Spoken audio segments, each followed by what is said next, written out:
We're all aware that environmental and climate change resilience is a strategic priority of government.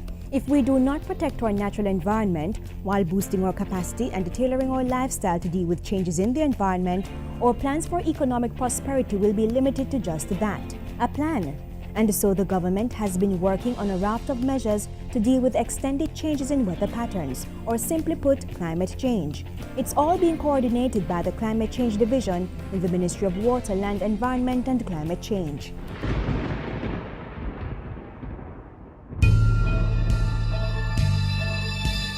In June 2014, government received and installed 2 automatic weather stations to enhance climate data collection by the Meteorological Services of Jamaica. The acquisition supports the strategy to achieve climate change resilience and comes courtesy of government's participation in the Caribbean Community Climate Change Center 5Cs project.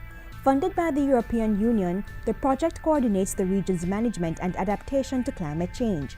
The automatic weather stations have since been installed in Manchester, one in New Forest and the other at the Sugar Industry Research Institute. That has improved our capacity to collect climate data electronically. So we minimize the element of human error that sometimes goes along with manually reading, for example, rain gauge and stuff like that. So information can be downloaded from this equipment and then uploaded on computer at the head office of the Met Services of Jamaica. There's another component to the 5Cs project that government is actively pursuing: data storage. By the end of December 2014, Jamaica should benefit from the development of a climate change data node. It is a sort of database of climate information. So we will be developing our capacity to store data electronically, climate change data that is.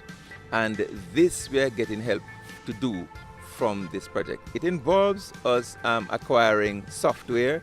It involves us acquiring licenses. It involves us acquiring additional bandwidth. It involves some level of equipment as well too.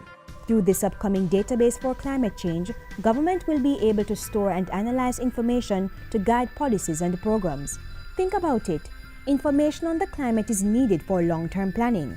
Based on that data, technocrats can come up with projections over a period of time.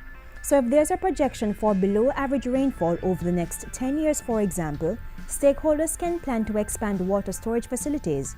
That's one way of being resilient to drought, which is sometimes due to climate change. There's also support to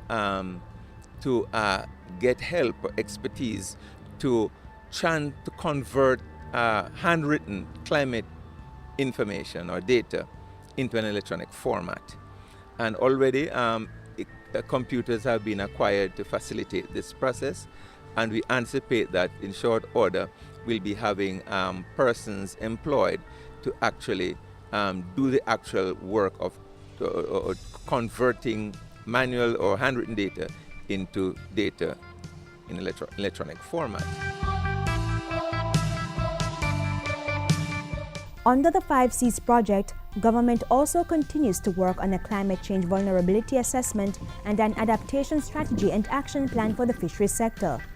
That is something that we're anticipating we'll get support for to the tune of just around $150,000 US. There are some challenges at the moment in terms of the implementation time, but we are anticipating that with approval forthcoming for extension of the project, the 5Cs will be able to assist us in acquiring the technical expertise to carry out the development of the strategy and action plan as well as the vulnerability assessment. The 5Cs project was originally scheduled to end in December 2014, but discussions are ongoing for it to be extended until June 2015.